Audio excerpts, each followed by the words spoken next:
like bulletproof vest, and I know those guys are not funny at all.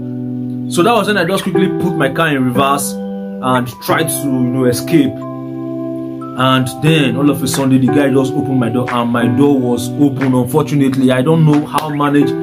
I left my central lock on, as in unlocked. Yo, what's up, YouTube?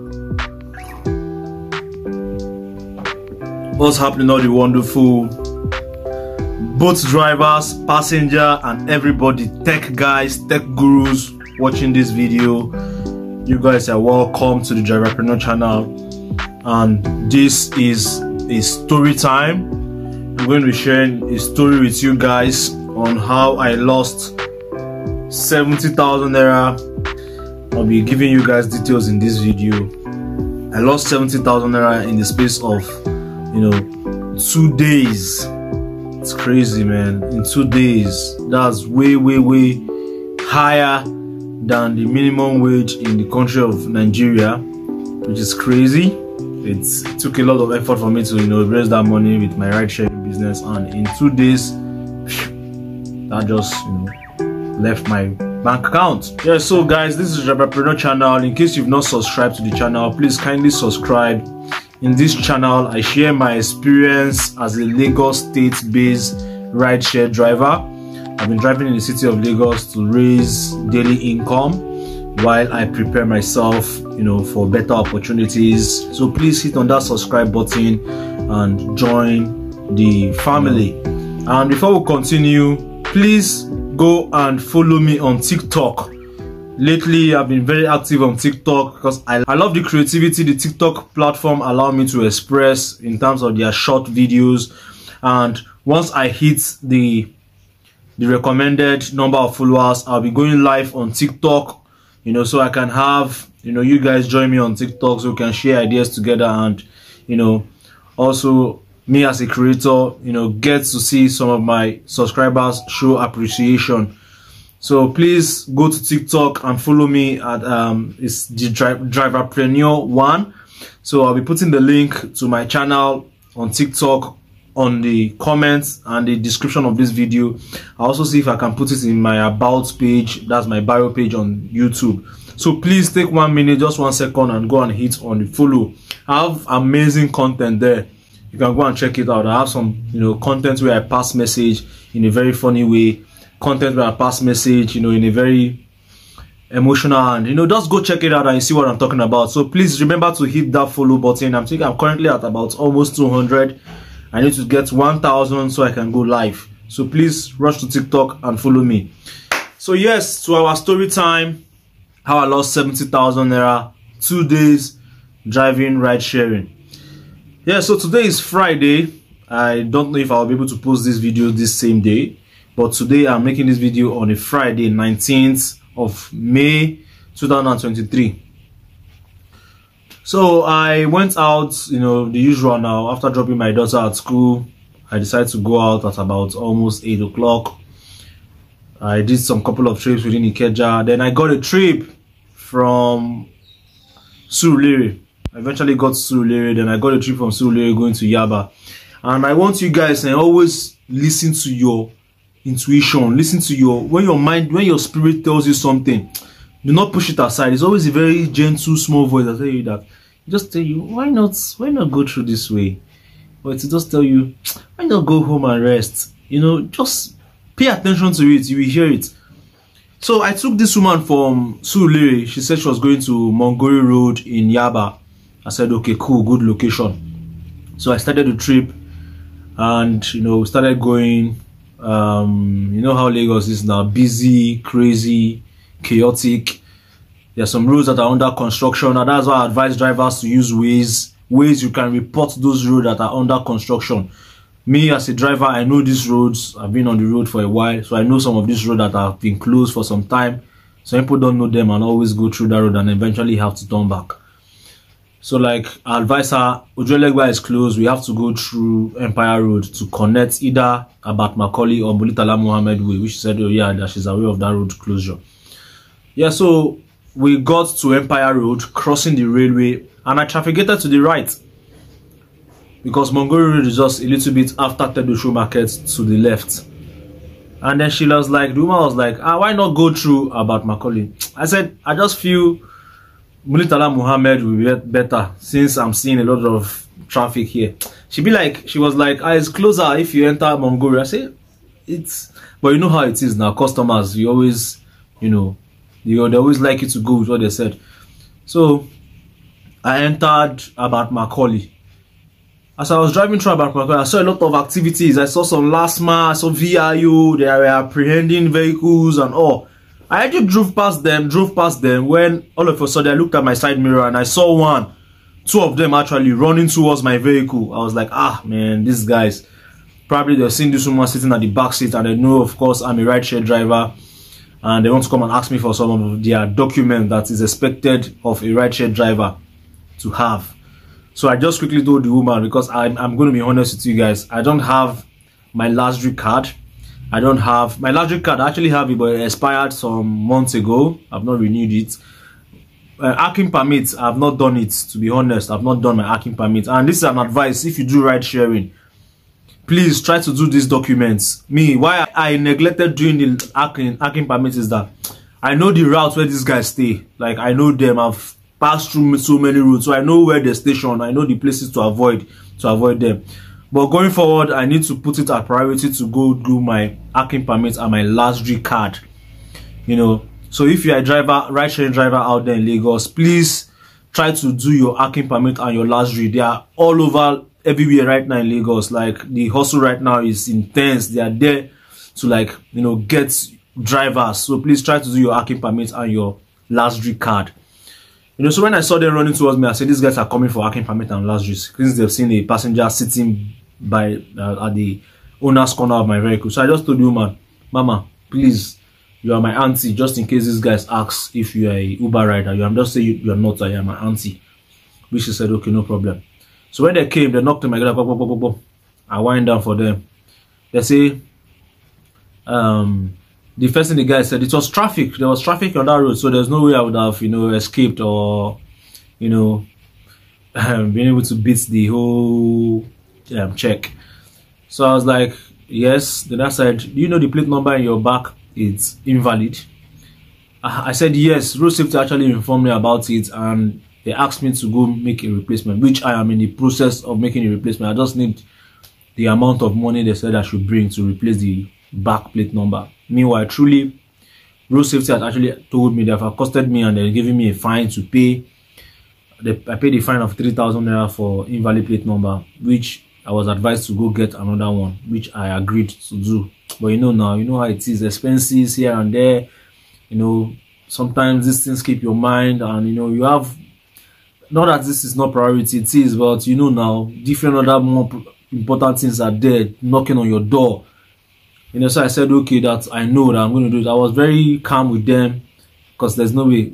Normally, I don't like to stop for VIU because I know them. They are very difficult to play with, like to beg that, please, okay, give me this chance. This is my first time, guys are costing me. They want to hear. In fact, most of these guys out there, they want to hear. So the guy entered my car and say I have to follow them to their office. The woman in my back was begging them that, please, now let him drop me off where I'm going. It's just by the corner there. They said no. So the woman had to follow us to their office. We went to their office. I ended the ride. She was generous. She gave me, the ride ended at 2,500 and she gave me 2,000 naira. I should use that 500 to compensate her for the trouble, which I totally understood, and I let her go. She ordered another ride and she went on a journey. So the VIO now eventually issued me a ticket of 20,000 naira. I was like, 20,000 is not too much. Like, okay, road safety accosted me for this same issue and they gave me 3,000, and you guys are giving me 20k for a plate number. How much is the plate number to start with? They said the plate number is 30,000 naira, and then you are giving me a fine of more than half of what it is to do this plate number. I was like, that's not fair. You guys should consider people that drive. It's not like we drivers are earning so much that you be billing us this much. The guy say, it's the government too. So eventually I had to pay that money, and I had to write an undertaking that I was going to prepare a new plate number within 2 weeks, which I'll definitely work towards. So when I paid the money, I went back to my car, trying to start my car. My car didn't start. My battery had, totally gone dead. I don't know how manage my park light was on, which was like which is what I guess run down my battery. So I had to rent a battery for 1,000 naira. I start my car and I went to my family house, and there's some cars parked in the compound. So I like my dad to please give me a battery. One of the battery in the cars is not currently using. And I said okay, but I should bring it as soon as possible. I said no wahala. So I start the car starts, and I was going. I left the house, so I was like, today is Thursday. Should I just go home and just relax and maybe start work the next day?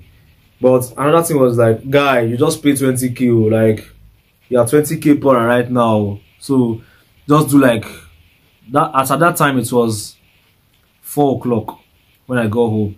Something said just go out and do like, maybe if it's like 8,000, 10,000, you can just do within 4 o'clock to to like 8 p.m. the evening rush. I should do. I said that.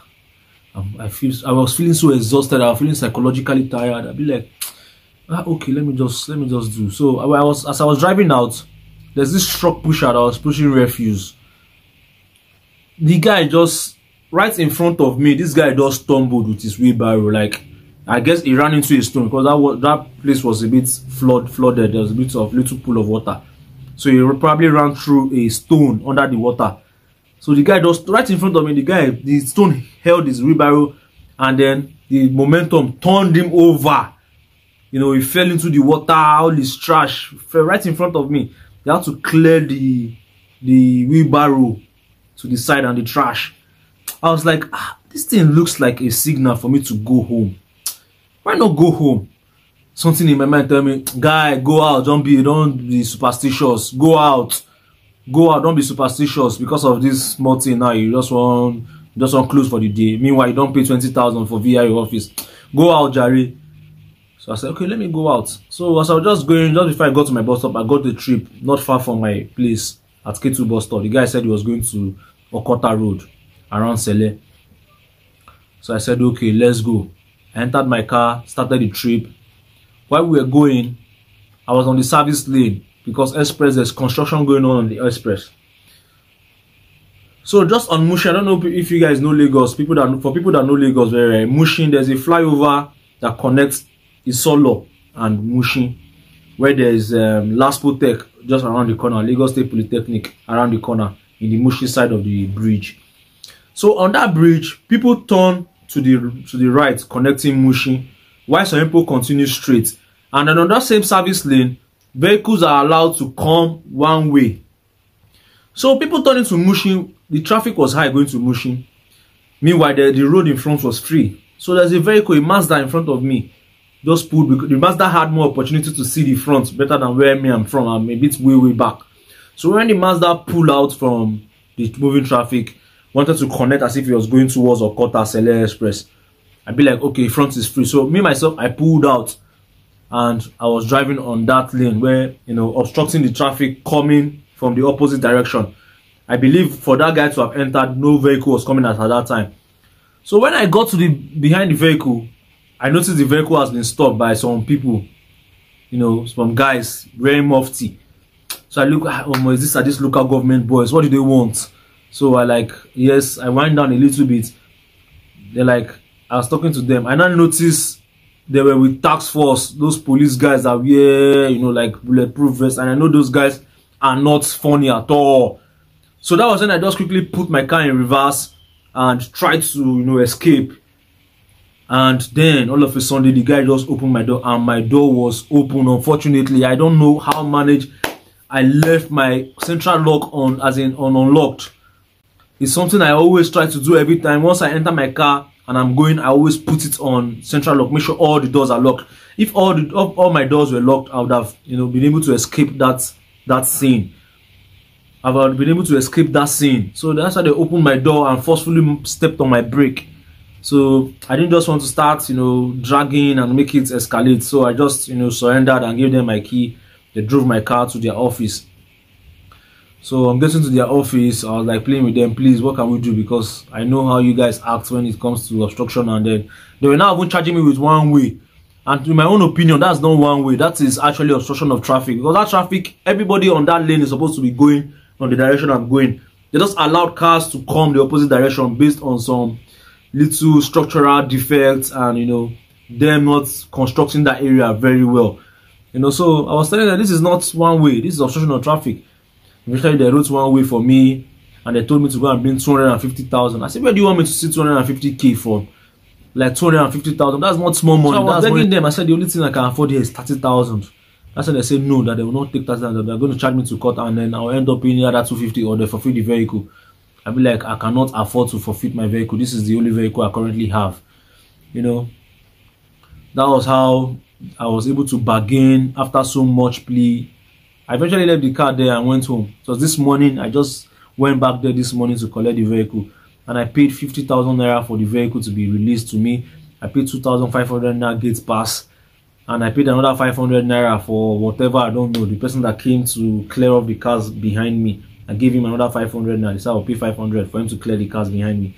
So at the end of the day, I ended up spending 53,000 naira plus the 20,000 naira I spent the previous day. That's 73,000 naira. Plus my time, plus me not even going to work. You know, it's just crazy. I felt very bad. I felt down. But I know that's how life is. Sometimes you gain some, sometimes you lose some. With my level of experience on the road, I didn't expect this to happen to me, but it happens. So imagine newbies, because on that same day, today I went there, I saw a lot of Uber drivers there. I saw a lot of drivers, you know. I saw a lot of private car users, different people, you know, trying to get their car out. And this is what we are currently suffering from the government. I think personally, I think these fines are just way too high. The government needs to look into these fines and try to make it, you know, suit the current economic situation of the country. You can't be fining somebody 20,000 naira for a first time offense. It's crazy. Somebody's driver's license expired just last week, and if you call the person and you're giving the person 20,000 naira as fine for the driver's license. You know, so what my advice, you know, for you is that newbie or old driver, please try to avoid anything that will, you know, make you get into this guy's nets. Be very observant on the road, very, very observant on the road, and always make sure your doors are properly locked while you're on the road. So that's the story time for today, and how I lost over 70,000 naira in just 2 days. So guys, make sure you subscribe to the channel. Please subscribe to the channel. Let's grow this channel to 10,000 subscribers. And then until next time, I'll see you guys. Peace and stay safe.